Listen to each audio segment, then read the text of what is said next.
Well, on to this, Judge Tony Graff announced that he will not make a decision about whether the murder case against Tyler Robinson will proceed to trial until September.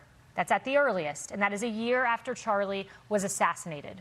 Erica Kirk just filed a motion requesting that the court promptly enter its probable cause determination, saying that it is imperative in the interest of justice. And the Kirk family writes the defendant is entitled to a fair trial. He is not, however, entitled to cause undue delay in the criminal justice process. Now, before there was Charlie, there was the great Rush Limbaugh. And even Rush Limbaugh knew that Charlie was destined for greatness. They brought Charlie Kirk to the golf course to meet me about a month ago. He was in town to set up this turning point thing. This is the kind of guy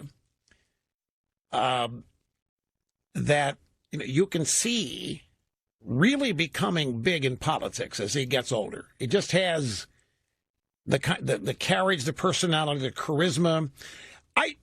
You may think this sounds weird, but there were story after story after story where people were saying that they just knew Bill Clinton was going to be president someday. In college, he just had that kind of ambition, and he impressed people. I'm telling you that people are saying the same things about Charlie Kirk. Kathryn Limbaugh, CEO of the Rush Limbaugh Legacy, who was in the courtroom in Utah this week, joins me now. Kathryn, what an honor to speak with you. I love your husband so much, Rush Limbaugh, and I know Charlie did too. And he clearly had great affinity for Charlie. What did Rush think about Charlie?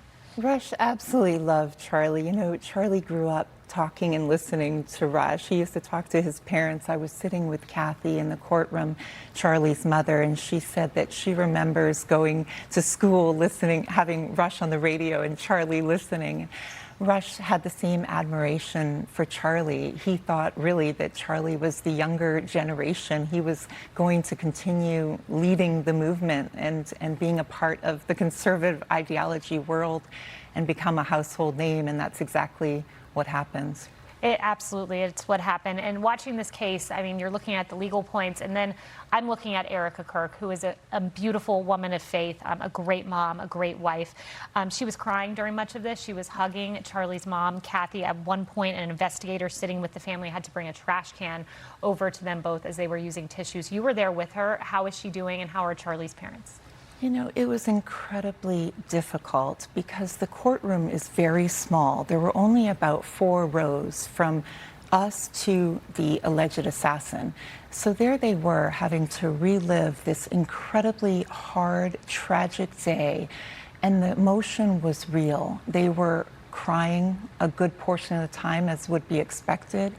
They were praying significantly, and there was some anger because it was taking so long, much longer than it should, with the evidence that was presented. But it was very emotional, as we would expect it to be. But she is so strong. They were so strong. Really, really proud of all of them. Now, speaking of that delay, I've made my viewpoint clear. I think this is preposterous. I don't think it should take a year to get to a probable cause determination. In most states, it takes about 24 hours to 48 hours after an arrest. And in Utah, there's actually a statute that guarantees rapidity for the victims. That's not happening here. But what did you think as you sat there and heard the evidence? Don Jr. said it was a mountain of evidence that was clear on camera. What did you think as you heard it? It absolutely is. And there has been so many conspiracies, so many stories out there, you know, alleging one thing or another. But the evidence was very, very strong from day one. I truthfully think that the judge could have ruled on it day one in 30 minutes, but it has gone on now for a solid week, and they're not going to come back for another 6 weeks before they're judging on just if it's going to trial. I truly think that that is beyond the rights of the alleged assassin, and now it's going into the Kirk family, who are victims in this, and their rights. I think it should be much sooner than it is. You said that, you know, Tyler Robinson is sitting there and it is in very close proximity to the family. And I think about Erica and how hard this is, that the rage she must have as a human, knowing that her father of her children were taken and the questions she has to answer. And then I think about her strength, being able to say, I forgive him, to Tyler Robinson. Her beautiful faith. And you said you've seen that in person. How is her faith guiding her through this? I know you you've had conversations with her. Yes, and we've talked about it, and I think that she is of the belief that everything happens for a reason, and despite this being an incredible tragedy, she's trying to find the good in it and trying to show people that even in the darkest days, there's something good to come from it. And I think that message is being shown through her actions. She hasn't reacted incredibly to the assaults on her, and I think that is because of her godly faith, where she is trying to show people through example that there can be positive in the darkest hour. Absolutely. And I want to end by talking about your husband. I listened to Rush Limbaugh in my dad's truck.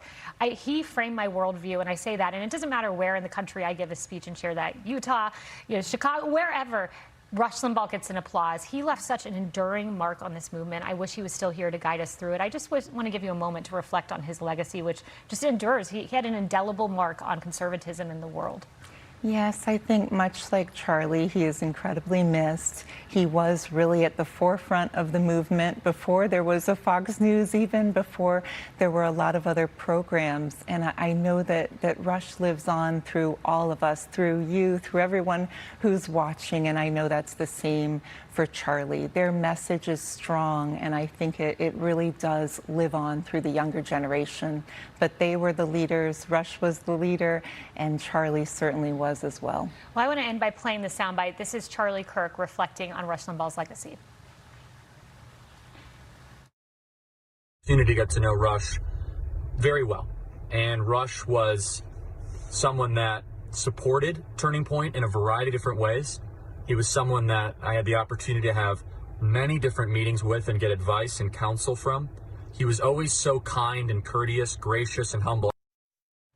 And Kathryn, I heard you say that you believe Charlie and Rush are in heaven together now, debating some of the issues of our time. Oh, I believe that 100%. They're both such wonderful men that I believe they're there together, probably have a radio program up in heaven looking down on all of us, saying, keep it together, and it is never time to panic. I know both of them would be encouraging us to keep going, and they would be so very proud of Erica and the Kirk family. Absolutely. What an honor to sit down with you. Kathryn Limbaugh, thank you so much for being here. Thank you.